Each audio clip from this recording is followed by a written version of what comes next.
E é o seguinte, já começamos o ano polêmicos, né? Porque eu nunca vi um ódio tão grande nesse... Ainda tá esse ódio no chat? Um brigando com um, o outro brigando com o outro. Cara, tá alucinado aqui o chat agora. Tá, né? Tá pau. Foi no nível do Boulos, do dia do Boulos aqui? Putz, eu acho que tá... Tá pior, né? Tá pior. Tá, né? Tá. Acho que do Feliciano foi assim também.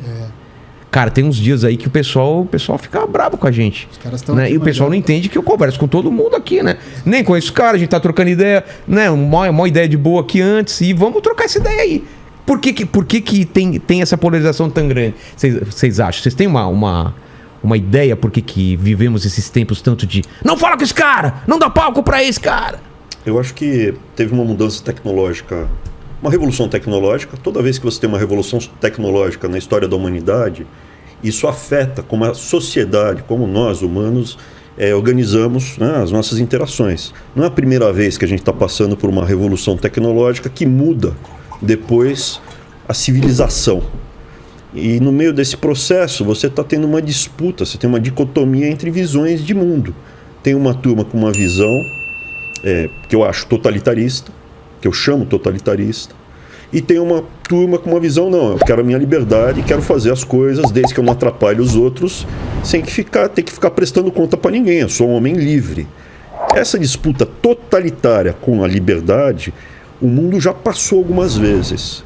Revoluções tecnológicas geram movimentos totalitários, geram civilizações que são mais individualistas e libertárias, né? E a gente está passando por um processo exatamente como esse. Você tem... Mas já não tinha essas duas forças antes das redes sociais? Sempre teve. Você perguntou, né? Por que aflorou? Mas não tinha esse embate, porque não era, né? Antes você passava pelo crivo da imprensa. Tudo que chegava na gente era o que já mastigado, era o filtro. E você não tinha acesso. Antes um cara que nem você não ia poder falar abertamente. Nunca.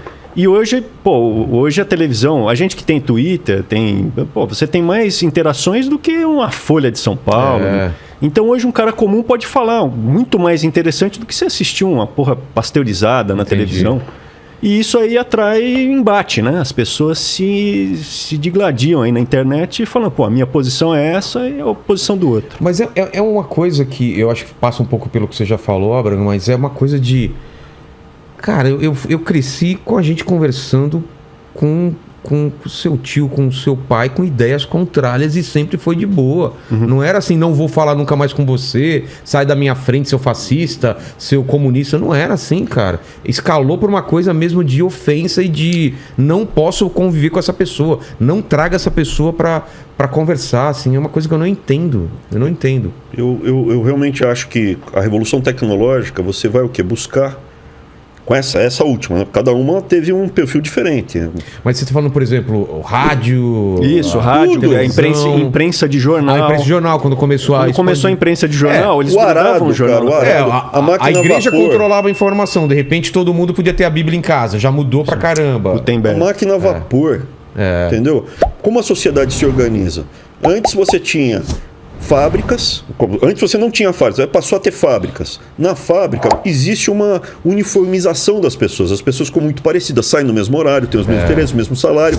É fácil de você centralizar e a representatividade dessas pessoas. Quando você acaba com as fábricas, muda essa forma. Está acabando isso. Então são várias etapas. A revolução tecnológica do arado ao fogo, ela mudou como os humanos interagem entre si. E a gente está passando por um processo desse. E sempre houve a disputa entre eu quero decidir o que é melhor para mim e para minha família, com o sábio que quer nos impor a visão educada e estudada dele. Entendi. Isso existe desde os gregos, desde a filosofia grega. Você tinha a diferença da linha do Aristóteles para o Sócrates. Você tinha Platão também, né?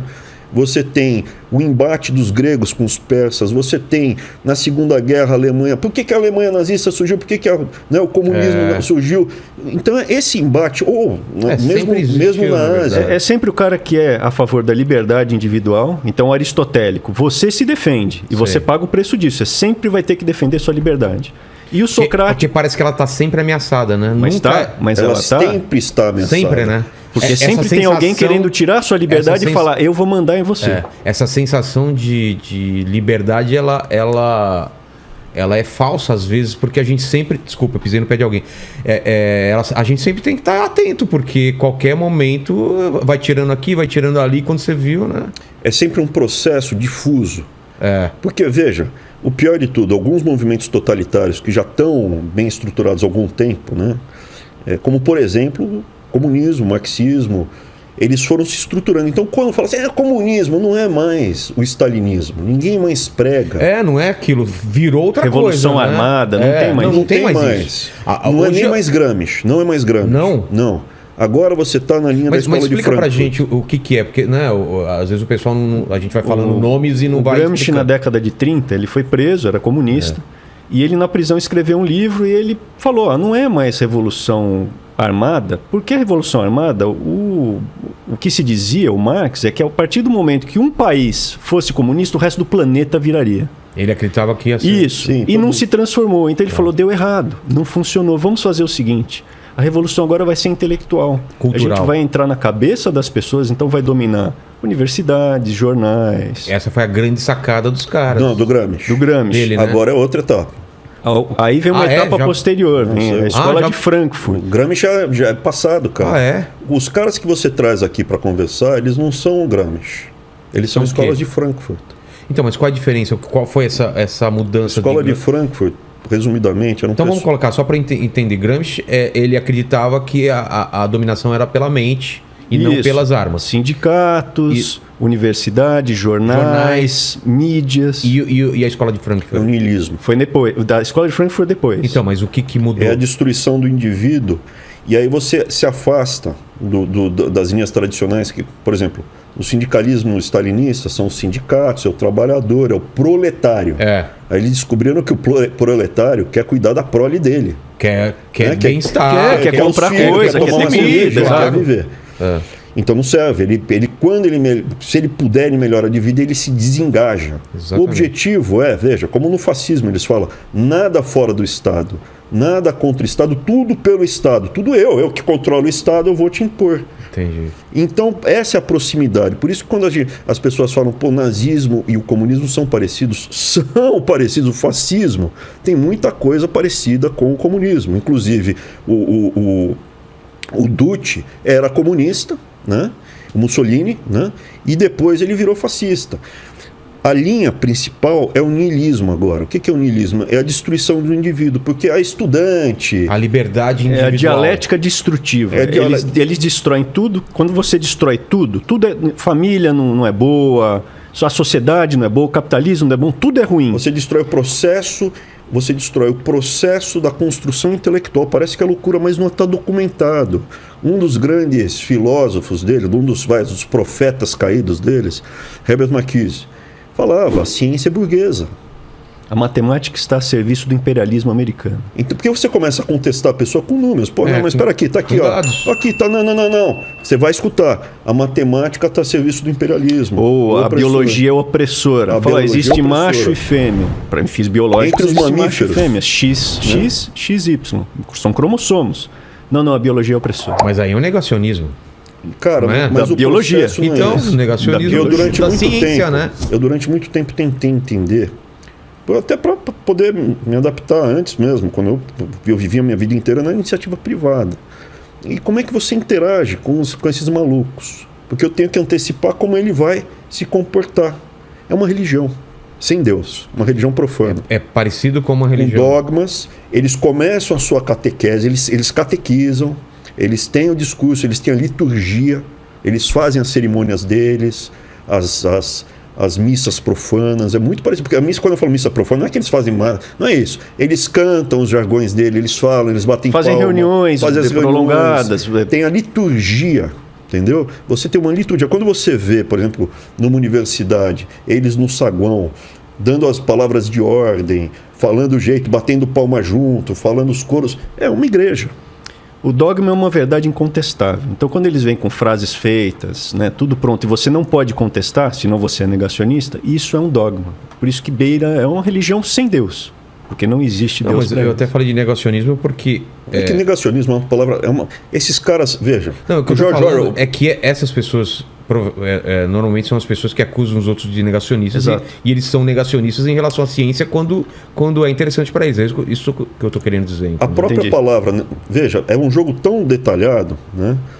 Quem teve a grande sacada, o gênio, né, que foi o George Orwell, ele escreveu, não só vários livros dele são fantásticos. Eu recomendo que as pessoas leiam quando ele era mendigo em Paris, em Londres, ou as histórias dele da Birmânia, ou, por exemplo, ele na Guerra da Catalunha. É maravilhoso, os livros são maravilhosos. A sacada dele é o 1984 ou a Revolução dos Bichos. Em 1984 existe a novilíngua. Então, uma das coisas, o George Orwell é acessível. Então, se você... Também, ele é acessível, porque tem um filósofo que fala a mesma coisa, que é o Wittgenstein. Se você controla as palavras, o jeito de você falar, as frases, elas interferem na sua forma de pensar. Se você não tiver o vocabulário, você não consegue pensar, você não consegue se expressar. Se você controla a linguagem, eu controlo a sua mente. Não é papo furado. Explica a palavra saudade em inglês para mim. É difícil. Tem alguns idiomas que geram mais filósofos do que outros. A Alemanha, por exemplo, gera muito filósofo. Uma das explicações é a estruturação das palavras, da língua. A gente estava até conversando aqui antes que as placas lá são absurdas, né? Porque eles juntam 4 palavras. Voltando, o termo negacionista é um termo extremamente sacana. Por quê? Porque ele foi criado para definir as pessoas que negam que houve o Holocausto. Então, quando você chama o outro de negacionista, você está jogando todo... E parece que é bobagem, não é? É feito, trabalhado, montado para isso. Você está chamando o cara de nazista. Você está chamando o cara de nazista. Então, vem daí o negacionismo? Negacionismo é a palavra usada para definir neonazista ou o pessoal que negava que houve o Holocausto, que foi tudo montado, que era tudo cinema e é mentira. E tem uns malucos mesmo que então toda essa palavra, se você pegar a quantidade de palavras, empoderamento, existe toda uma linguagem que é construída desde o gender, né, o gênero.